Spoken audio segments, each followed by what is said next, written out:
تو آپ صلی اللہ علیہ وآلہ وسلم کے اجداد میں سے ہر ایک خوبیوں کا مرقع تھا اور انسانی اقدار کا اعلیٰ ترین معیار قائم کیا ان حضرات نے۔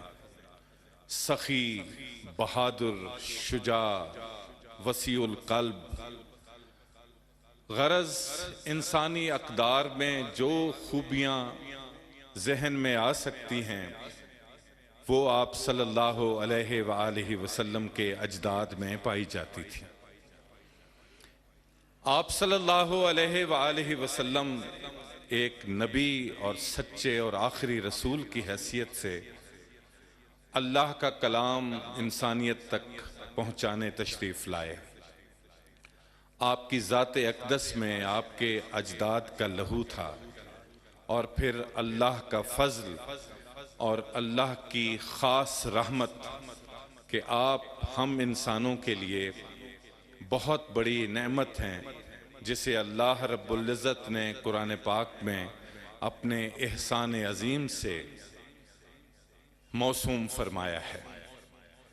یہ انسانی اقدار جن کی اب ٹوٹ پھوٹ کا دور ہے، مادیت پرستی نے ان اقدار کو تباہ و برباد کر دیا ہے اور پھر ان آفات نے خصوصاً اس میں تخریب پیدا کر دی ہے۔ اس دور میں ہمارا ان انسانی اقدار کی طرف لوٹنا بہت ضروری ہو گیا ہے۔ اسی لیے شاہ صاحب قبلہ نے آج کی نشست کے لیے یہ موضوع اور عنوان منتخب فرمایا ہے۔ انسانی اقدار کی بحالی اور اسوہ حسنہ۔ میں بے حد محبت اور ادب اور احترام سے آپ سب کی طرف سے قبلہ شاہ صاحب کی خدمت میں گزارش کرتا ہوں کہ وہ اس موضوع پر گویا ہوں۔ پیر علامہ سید ریاض حسین شاہ صاحب۔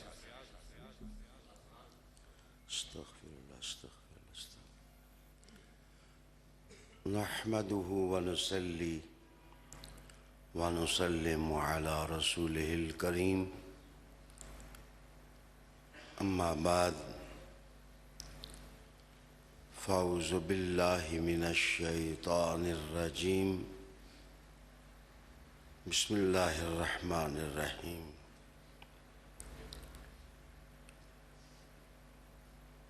إن الله وملائكته يصلون على النبي يا أيها الذين آمنوا صلوا عليه وسلموا تسليما اللهم صل وسلم على سيدنا ونبينا ومولانا محمد وعلى آل سيدنا ونبينا ومولانا محمد وبارك وسلم صلی علیہ۔ ناظرین اور حاضرین، آج ہمارا عنوان ہے انسانی اقدار کی بحالی اور حضور صلی اللہ علیہ وآلہ وسلم کا اسوہ حسنہ۔ میں اپنی بات آج یہاں سے شروع کروں گا کہ یہ کائنات ارضی اور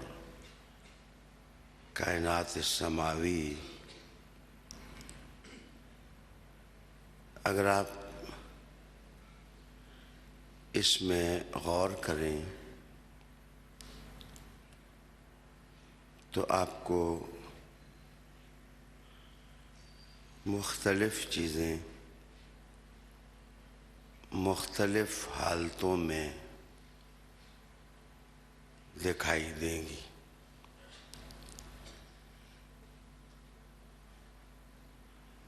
شمس و قمر ایک زمانہ ہوا اپنے مدار میں گردش کر رہے ہیں۔ میں آپ کے کریمانہ دل کے دروازے پر دستک دینا چاہوں گا کہ سورج اور چاند کی کیا یہ مجبوری ہے کہ وہ اپنے مدار میں گردش کر رہے ہیں، یا کوئی وہ فطرت کا وظیفہ پورا کر رہے ہیں؟ اس کو اس طرح بھی سوچ لیں کہ پرندے فضاؤں میں اڑتے ہیں اور مچھلیاں دریاؤں اور سمندروں کی موجوں کے ساتھ کھیلتی ہیں۔ کیا مچھلیوں کا تیرنا ان کی مجبوری ہے یا کوئی وظیفہ فطرت ہے جو وہ پورا کر رہی ہیں؟ اور پرندے جو اڑتے ہیں تو کیا یہ ان کی مجبوری ہے یا وہ فطرت کی کسی دعوت پر لبیک کہتے ہوئے اپنے ماحول کا وہ خود کو پابند بنائے ہوئے ہیں؟ اب آپ انسانی کائنات میں غور کریں کہ ہر انسان کی حالت دوسرے انسان سے جدا ہے۔ وہ بھی انسان ہے جو جوتوں پر پیوند لگاتا ہے، اور وہ بھی انسان ہے جو محراب میں کھڑا ہو کر خطبہ ارشاد فرماتا ہے۔ ہیں دونوں انسان، لیکن دونوں کے رنگ اپنے اپنے ہیں اور حالت اپنی اپنی ہے۔ شاگرد بھی انسانی ہوتا ہے اور استاد بھی انسانی ہوتا ہے، لیکن استاد کی کائنات اور ہوتی ہے اور شاگرد کے محسوسات اور طرح کے ہوتے ہیں۔ پیر بھی انسان ہے اور مرید بھی انسان ہے۔ کبھی غور کیا کہ مرید کے احوال اور ہوتے ہیں اور پیر کا انداز فکر اور ہوتا ہے؟ تو یہ جو گہما گہمی اور نشیب و فراز آپ کو نظر آتا ہے، قرآن نے بھی ایک جگہ اشارہ کیا کہ دھوپ اور چھاؤں برابر نہیں، رات اور دن برابر نہیں۔ جس طرح ایک انسان کی حالت دوسرے انسان سے ملتی نہیں ہے، ایسے ہی اس کائنات میں کچھ انسان ہیں جو مجبور دکھائی دیتے ہیں۔ غربت کسی کا عشق نہیں ہوتا، غربت مجبوری ہوتی ہے۔ اور یاد رکھنا، پسماندگی انسان کی محبت نہیں ہوتی، پسماندگی مجبوری ہوتی ہے۔ میں کہہ سکتا ہوں کہ مجبوریاں اچھی چیز نہیں ہیں، لیکن بقول ایک مفکر کے مجبوریاں اتنی بری چیز بھی نہیں ہیں۔ آئیے اس انسانی کائنات میں ذائقوں،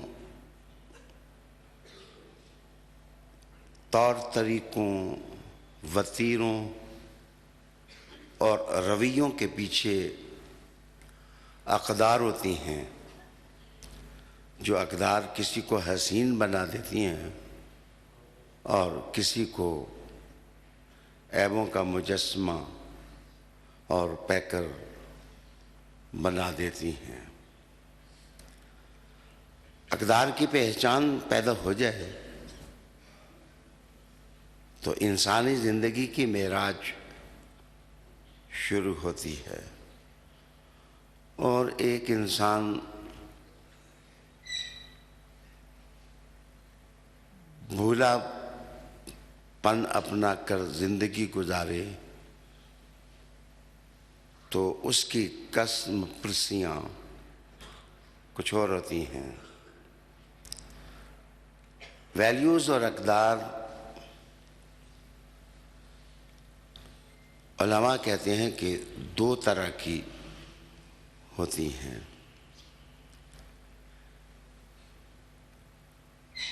ولیم جیمز نے ایک جگہ لکھا کہ ایک ویلیوز ہوتی ہیں، ان کو فنکشنل ویلیوز کہتے ہیں۔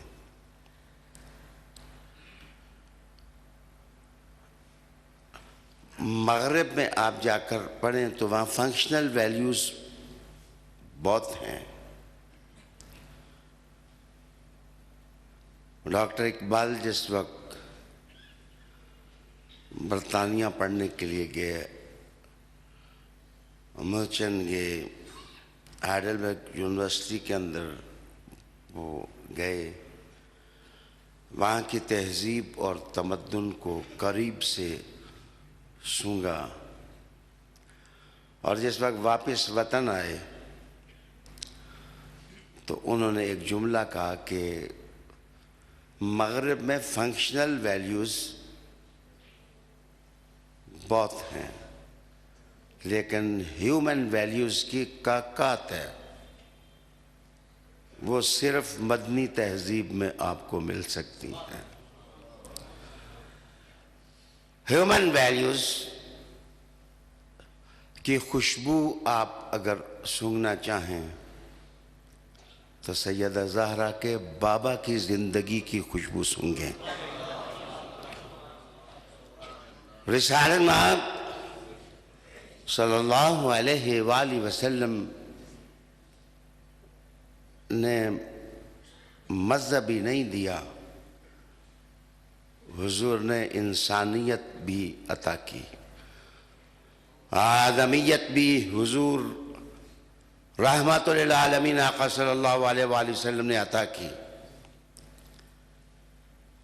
ایک موقع پر میں نے خود ہی کہا تھا کہ ایک اچھا مسلمان بننے کے لیے ضروری ہوتا ہے کہ انسان ایک اچھا انسان بنے۔ گویا اچھا مسلمان بننے کی پہلی سیڑھی ایک اچھا انسان بننا ہے۔ ایک مغربی آتھر اس لذیذ کہانی کو اپنے الفاظ میں جب بیان کرتا ہے تو وہ کہتا ہے کہ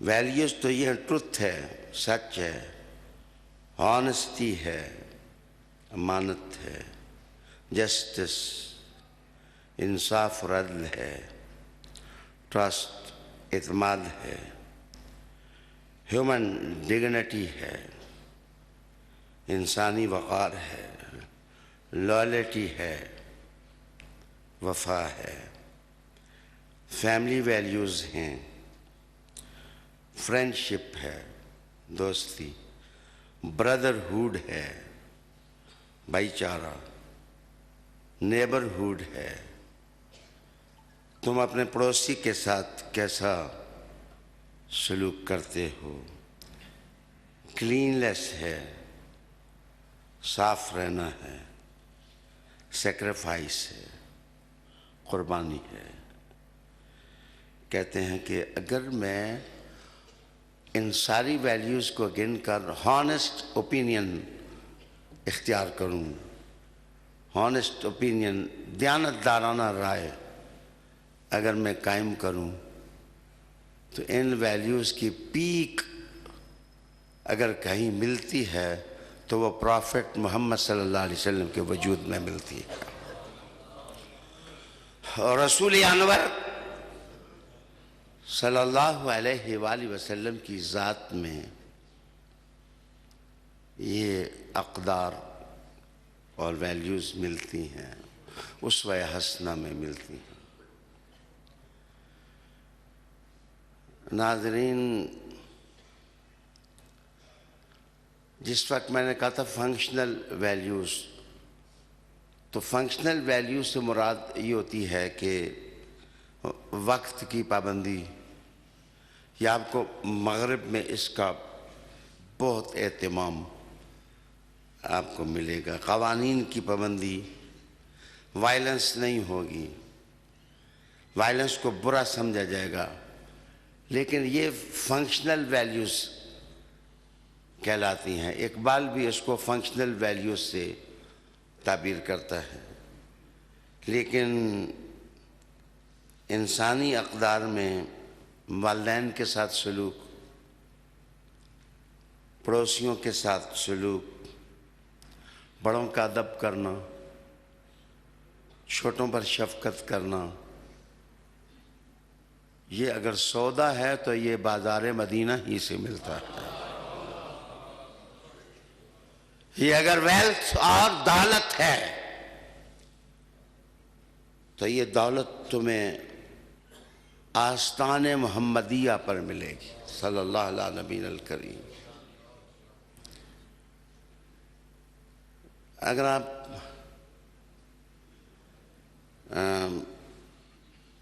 مغرب جائیں، الحمدللہ مغرب کے 27 ممالک میں نے بھی پھرے ہیں، وہاں یہ لفظ بہت ملیں گے آپ کو، آئی، می اینڈ مائی سیلف، میں ہوں، یہ چیز میری ہے، مائی سیلف یہ ہے. یہ ڈکشنری آپ کو وہاں زیادہ ملے گی. کبھی آپ نے سوچا کہ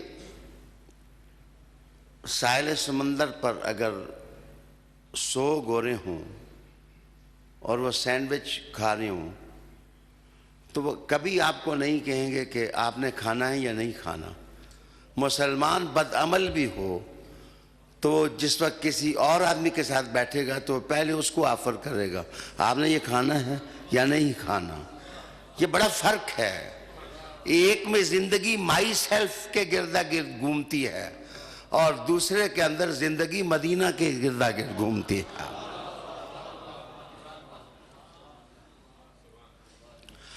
بہت بڑا فرق ہے، ڈسٹنگشنس ہے لائف اور سوچ اور وتیرے میں. آئیے میں عرفان جمیل صاحب کو مخاطب کرنا چاہوں گا. ایک بہت بڑے تعلیمی ادارے کے سربراہ ہیں. یہ صرف نقیب ہی نہیں ہیں، ماہر تعلیم بھی ہیں. تو یاد رکھنا کہ اقدار بنتی ہیں یا ٹوٹتی ہیں، یہ 10 جگہ آپ غور و فکر کریں گے تو آپ کو پتہ چلے گا کہ یہاں ویلیوز کی کنسٹرکشن ہو رہی ہے یا اقدار کا جنازہ نکل رہا ہے اور انسانیت کی چیخیں نکل رہی ہیں اور آدمیت جو ہے وہ بلک رہی ہے. یاد رکھنا کہ انسان قد کاٹ سے محسوس کیا جا سکتا ہے، لیکن انسانیت قد اور شکل سے محسوس نہیں ہوتی. انسانیت باد نسیم کی طرح ہے. میں نے بھی اسے پایا ہے کہ انسانیت کی نسیم کہاں سے ملتی ہے، لیکن مجھے جب بھی ملی ہے آستان مصطفیٰ سے ملی ہے. لقد کان لکم فی رسول اللہ اسوۃ حسنہ، یہ ایک ڈیکلریشن ہے، اعلان اعلان اعلان اعلان، چھپا کر بات نہیں کی جا رہی، اعلانیہ بات کی جا رہی ہے کہ تم جس کو مرضی ہے میدان میں لے آؤ، سامنے لے آؤ۔ آئینے کے اندر اگر حسن مہکتا ہے تو وہ صرف مصطفیٰ کریم ہی کا مہکتا ہے۔ لقد کان لکم فی رسول اللہ اسوۃ حسنہ۔ اب وہ 10 مقامات میں ہلکے ہلکے تشریحاتی جملوں کے ساتھ آپ کے سامنے پیش کروں گا، دعاؤں کی ضرورت ہے۔ عالی وقار دوستو،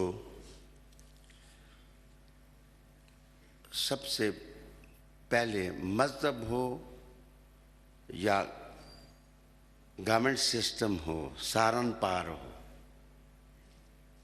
اب دیکھیں کہ عزتوں کی بحالی کہاں ملتی ہے، اور عزتیں کہاں پائمال ہوتی ہیں۔ میرے حضور صلی اللہ علیہ وسلم کی عظمت یہاں سے شروع ہوتی ہے کہ حضور نے عزتیں پائمال نہیں کیں، حضور نے عزتوں کے تحفے عطا کیے ہیں۔ میں احادیث میں سے 1-2 حدیثیں یہاں ہی آپ کی خدمت میں پیش کروں گا۔ جناب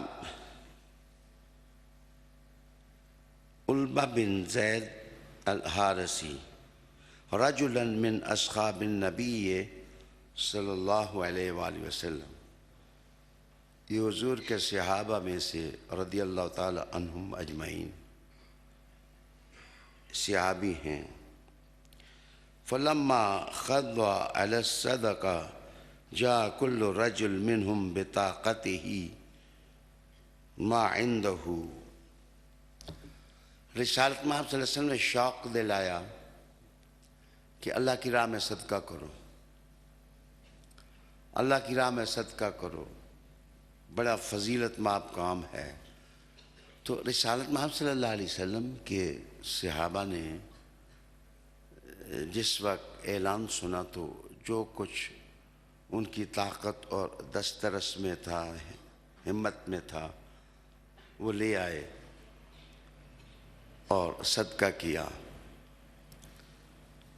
حدیث کا دلچسپ حصہ یہ ہے کہ فقال علبہ نام ہے یہ، وہ اٹھے اور انہوں نے کہا اللہم انی لیس عندی ما اتصدق بہ، یا اللہ میرے پاس تو کچھ بھی نہیں کہ جو میں صدقہ کروں، کوئی چیز نہیں ہے، صرف کہ اللہم انی اتصدق بعرضی، اے اللہ میں اپنی عزت کا صدقہ کرتا ہوں، اے اللہ میرے پاس اور کوئی چیز نہیں ہے جو میں صدقہ کروں۔ ایک میری عزت ہے، آنر ہے، احترام اور شخصی وقار، یہ میری دولت ہے، اے اللہ میں اسی کو صدقہ کرتا ہوں، اے اللہ میں اسی کو صدقہ کرتا ہوں، معنی سمجھاتا ہوں۔ تو جس وقت حضور صلی اللہ علیہ وسلم منبر پر جلوہ فروز ہوئے تو کہا وہ بندہ کہاں گیا جو ابھی ابھی محفل میں کہہ رہا تھا کہ میں اپنی عزت کو صدقہ کرتا ہوں، وہ کدھر گیا؟ تو صحابہ نے رضی اللہ تعالیٰ عنہم اجمعین عرض کی کہ یا رسول اللہ یہ ہے وہ شخص جس نے کہا ہے کہ میں اپنی عزت کو صدقہ کرتا ہوں۔ حضور نے کہا ابشر فوالذی نفس محمد بیدہ، جس ذات کے ہاتھ میں محمد صلی اللہ علیہ وسلم کی جان ہے، میں تمہیں مبارک دیتا ہوں کہ تیرا صدقہ سر عرش مقبول ہو گیا، تیرا صدقہ مقبول ہو گیا ہے۔ اچھا، اب اس حدیث کا معنی کیا ہو سکتا ہے؟ اس حدیث کو الاصابہ فی تمیز الصحابہ کے اندر ابن حجر عسقلانی نے بڑے اہتمام کے ساتھ نقل کیا ہے۔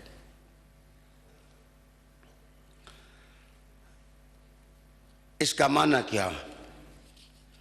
ایک دوسری حدیث سنیں گے تو فوراً آپ کو معنی سمجھ آئے گا۔ حضور علیہ السلام نے فرمایا اَيَعْجِزُ أَحَدُكُمْ أَن يَكُونَ مِثْلَ أَبِي دَمْدَمْ زمزم، کیا تم میں سے کوئی ہے کہ جو ابو زمزم کی طرح ہو جائے؟ تمہیں ہے کوئی جو ابو زمزم کی طرح ہو جائے؟ وقالو، حضور کے صحابہ نے عرض کیا رضی اللہ تعالیٰ عنہ مجمعین، عرض کیا کہ یا رسول اللہ، یہ ابو دمدم کون ہے؟ لا نعرف، ہم نہیں جانتے اس کو کہ یہ کون ہے۔ حضور علیہ السلام نے فرمایا اگلے زمانے کا ایک انسان۔ سرکار نے وضاحت کی اور وضاحت کر کے ارشاد فرمایا یہ اگلے زمانے کا ایک انسان ہے۔ قال ارضی لمن شتمنی، اصل میں اس نے اٹھ کے یہ کہہ دیا کہ جو شخص مجھے گالی دیتا ہے میں نے اپنی عزت صدقہ بنا دیا،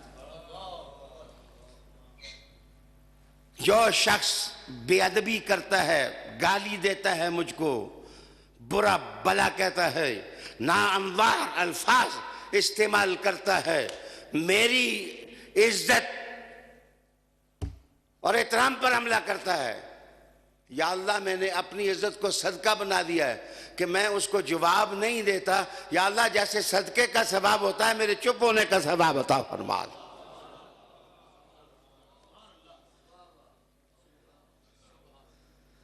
گالی دینے والا اور چپ ہونے والا کبھی برابر نہیں ہوتے۔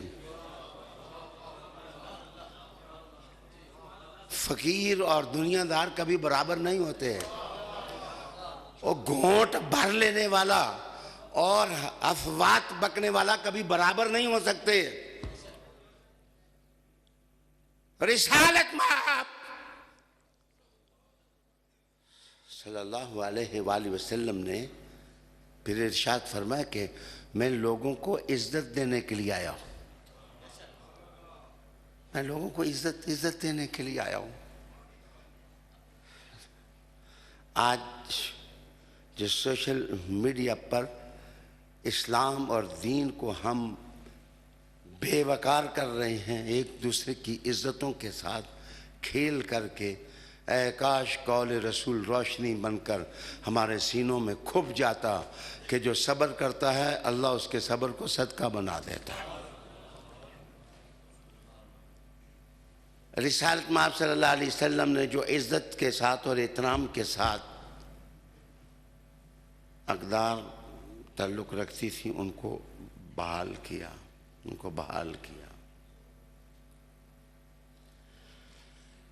معاف کریے۔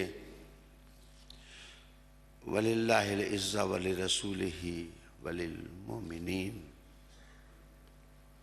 زمین سے اٹھا کر کے عزتوں میں میرے حضور نے لوگوں کو آسمان تک پہنچا دیا، اتنا بلند کیا میری سرکار نے، مصطفیٰ کریم صلی اللہ علیہ وآلہ وسلم نے۔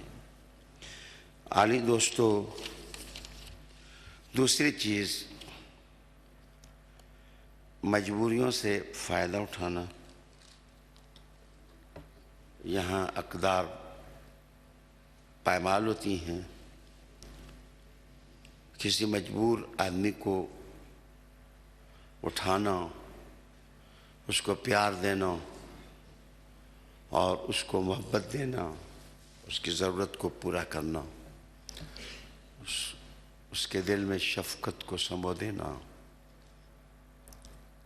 اسلام نے یہ کچھ دیا۔ اس کی ایک ہی مثال دوں گا۔ یہ دیکھیں، ایک عورت یمن سے چلی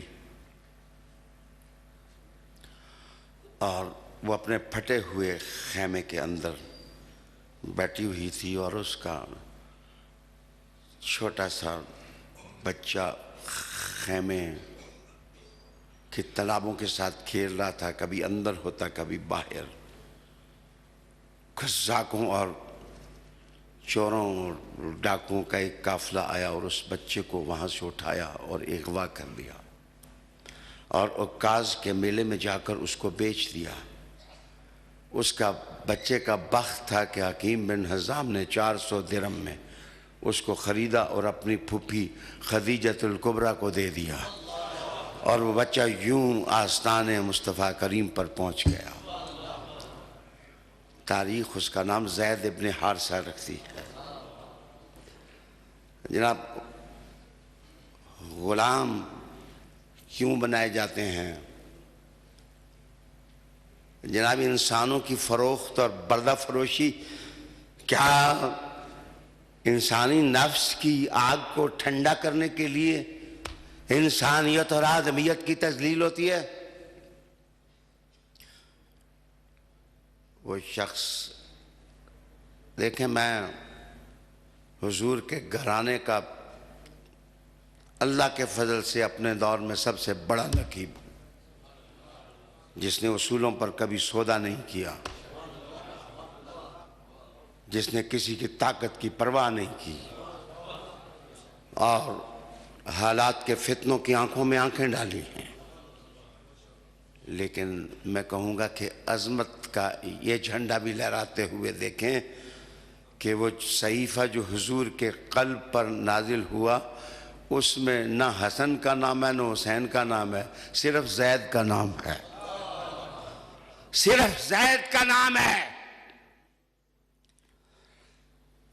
جناب، یہ نام قرآن مجید کے صفحوں میں سورج سے زیادہ روشنی، لائٹ اور حوصلہ تقسیم کر رہا ہے کہ دنیا والو، تم نے غلاموں کو دبایا اور مصطفیٰ نے غلاموں کو آزادی کی دولت عطا کی ہے،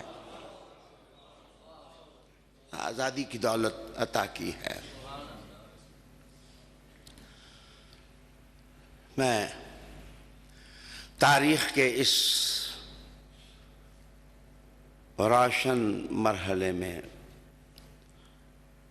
استحجاب اور حیرانگی محسوس کر رہا ہوں کہ قرآن نے کتنی عزت دی ہے غلامی سے آزادی کی طرف آنے والوں کو، غلامی سے آزادی کی طرف آنے والوں کو کتنی عزت دی ہے کہ صرف قرآن مجید میں زید کا نام ہے، اور اگر حدیث میں اتریں تو دو ہی معشوق تھے جن کو حضور اپنا معشوق کہتے تھے۔ اگر باپ دیکھتے تو زید تھا اور بیٹا دیکھتے تو اسامہ تھا۔ میں عرض یہ کر رہا تھا کہ تھوڑا سا کوئی جرم ہونا، بڑا سنگین جرم ہونا، تو حضور نے کہنا غلام آزاد کرو، غلام آزاد کرو، غلام آزاد کرو۔ اس کا مطلب یہ ہے کہ دنیا سے غلامی کو ختم کرنے کا سہرا مصطفیٰ کریم کے غلاموں کے سر ہے۔ اس نظام اور اس دین اور اس آئین اور اس قانون کے نام یہ عزتیں ہیں جس قانون کا نزول حضرت محمد صلی اللہ علیہ وآلہ وسلم کے دل پر ہوا۔ علی وقار دوستو، یہ زید ہی تھے کہ جن کی شہادت پر جب زید کی بہن رونے لگی، اس کی آہیں نکل گئیں، تو حضور علیہ السلام کی بھی آہیں نکل گئیں اور آپ گلو گرفتہ ہو گئے، رحمت عالم صلی اللہ علیہ وسلم گلو گرفتہ ہو گئے۔ یعنی آپ کی آواز جو ہے وہ بیٹھ گئی تو مصطفیٰ کریم صلی اللہ علیہ وسلم فرمانے لگے زید تو میرا محبوب تھا. میں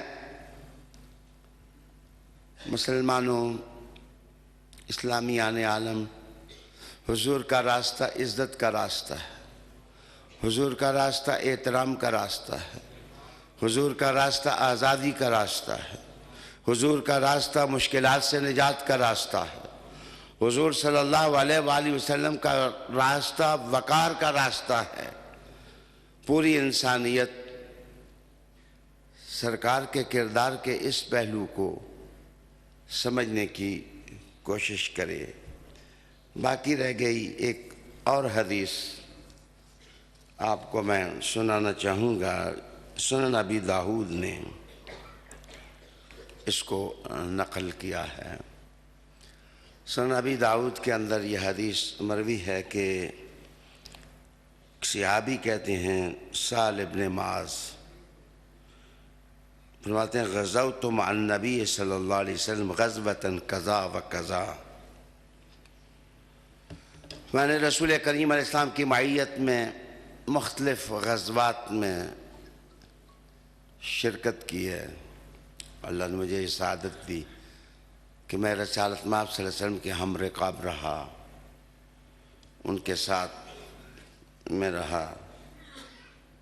فضيق الناس المنازل وقطعوا الطريق فبعث نبي الله صلى الله عليه وسلم مناديا ينادي في الناس أن من ضيق منزلا أو قطع طريقا فلا جهاد له أو كما قال النبي صلى الله عليه وآله وسلم. حدیث کا مطلب یہ ہے کہ لوگوں نے پڑاؤ ڈالا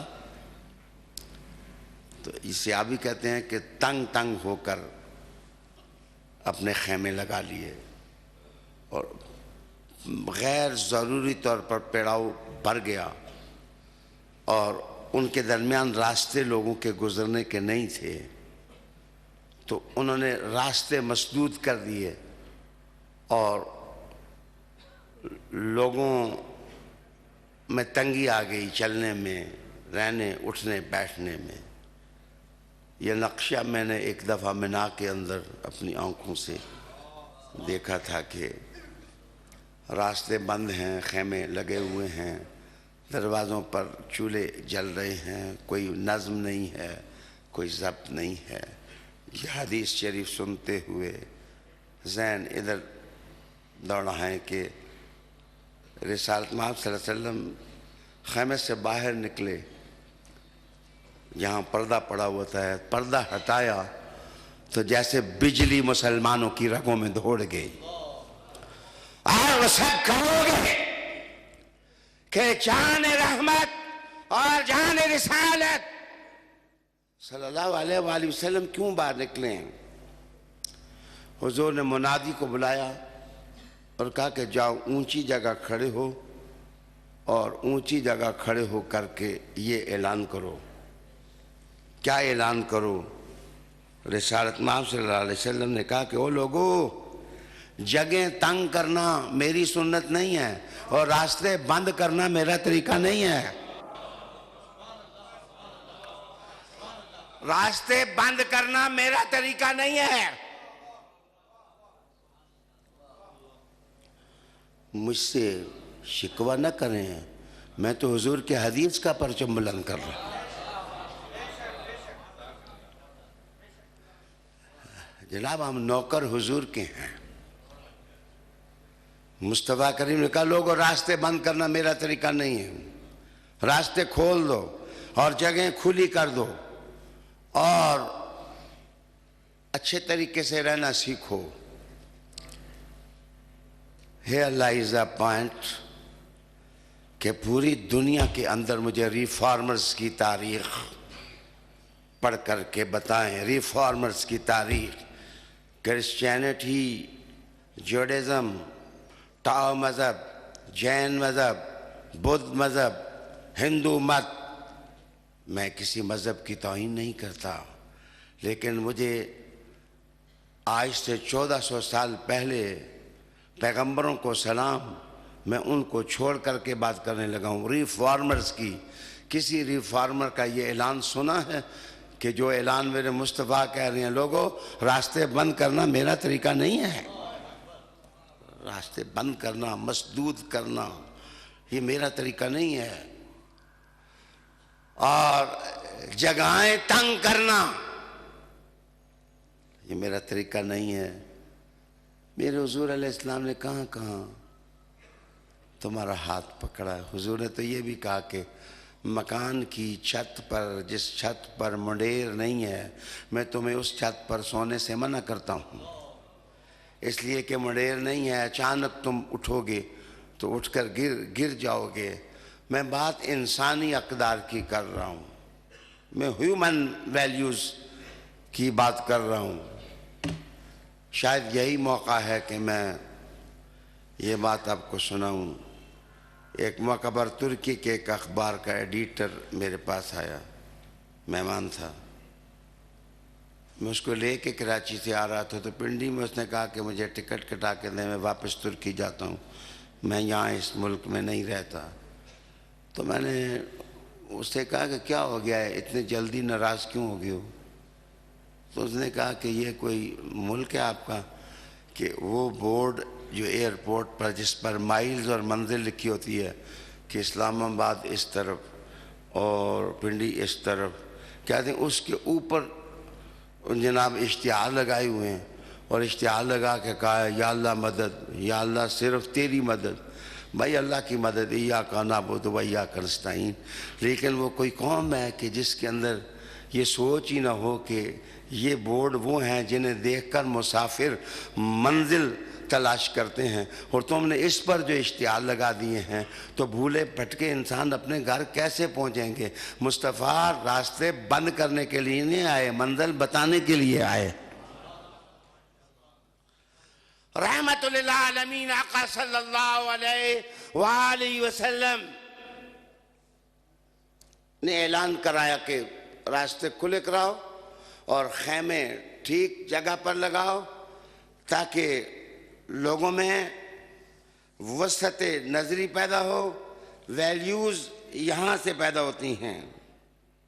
جناب انسانی خون ارزاں تھا، عورتوں کو زندہ در گور کیا جاتا تھا، باپ بچیوں کی چیخیں سن کر خوش ہوتے تھے کہ ہم نے بڑی غیرت کا مظاہرہ کیا ہے، ہم نے بڑی غیرت کا مظاہرہ کیا ہے کہ اپنی ہی بیٹی، اپنے ہی لخت جگر کو ہم نے دفنا دیا ہے۔ مصطفیٰ کریم نے دیٹ از وائی کہ حضور علیہ السلام نے سیدہ فاطمہ کے لیے کھڑے ہو گئے اور اپنے پاس بٹھایا، آتے جاتے ان کے گھر گئے اور اعلان کیا کہ دنیا والے دیکھو مصطفیٰ عورت کو کتنی عزت دیتے ہیں، نسوانیت کو کتنی عزت مصطفیٰ کریم نے دی ہے۔ تم عورتوں کو زندہ در غور کرتے ہو۔ یاد رکھیے دم، خون کی حفاظت، عزت کی حفاظت، مال کی حفاظت، رسول کریم علیہ السلام نے مسلمانوں کو کہا کہ تم ایک دوسرے کے بھائی ہو، تم ایک دوسرے کے مال اور عزتوں کے محافظ ہو۔ تمہیں کیا ہو گیا ہے؟ تم کس طرف نکل گئے ہو؟ تم کہاں جا رہے ہو؟ میرے دوستو، معاشی زیادتیاں، اکنامیکل مسٹیکس دنیا میں معاشی پسماندگی ویلیوز کو تباہ کرتی ہے۔ میرے رسالت مآب صلی اللہ علیہ وسلم نے اسی کی طرف اشارہ کیا کہ کاد الفقر ان یکون کفرا، غربت انسان کو کفر تک جا پہنچاتی ہے، غربت انسان کو کفر تک جا پہنچاتی ہے۔ یہ میں اس لیے کہتا ہوں کہ کافروں کی ہٹی پر جس وقت مسلمان بکنے لگ جائے تو غربت ہی تو ہے کہ وہ بکتا ہے۔ اگر اس کا گھر سلامت ہوتا تو اسے کیا ضرورت تھی کہ وہ بکتا؟ معاشی پسماندگی انسان کے لیے اقدار کو ختم، مذہب کو ختم کر دیتی ہے، تو اقدار تو بعد کی چیز ہے، اقدار تباہ ہوتی ہیں۔ میں چاہوں گا کہ رسالت مآب صلی اللہ علیہ وسلم کی ایک حدیث شریف یہاں معاشی پسماندگی کے سلسلے میں آپ کو سناؤں۔ آپ خوش ہوں گے کہ میرے حضور صلی اللہ علیہ وآلہ وسلم نے کیا ارشاد فرمایا۔ عالی وقار دوستو، میرے حضور نے کہا کہ میں تمہیں بتا دوں کہ بدترین سود کیا ہوتا ہے؟ میں تمہیں بتا دوں کہ بدترین سود کیا ہوتا ہے؟ ہمارے ہاں سود صرف ایک ہی چیز کا نام ہے کہ مال دولت ویلتھ کے ساتھ حضور علیہ السلام نے فرمایا کہ ارب الربا۔ میں تمہیں بتاؤں کہ بدترین سود کیا ہے؟ یا رسول اللہ صلی اللہ علیہ وسلم وہ کیا ہے؟ فرمایا کہ ناحق کسی کو ستانا اور اس کی عزت پر ڈاکہ ڈالنا، یہ بدترین سود ہے، یہ بدترین سود ہے۔ عالی وقار دوستو، حضور صلی اللہ علیہ وآلہ وسلم کی اقدار کی بات کر رہا تھا۔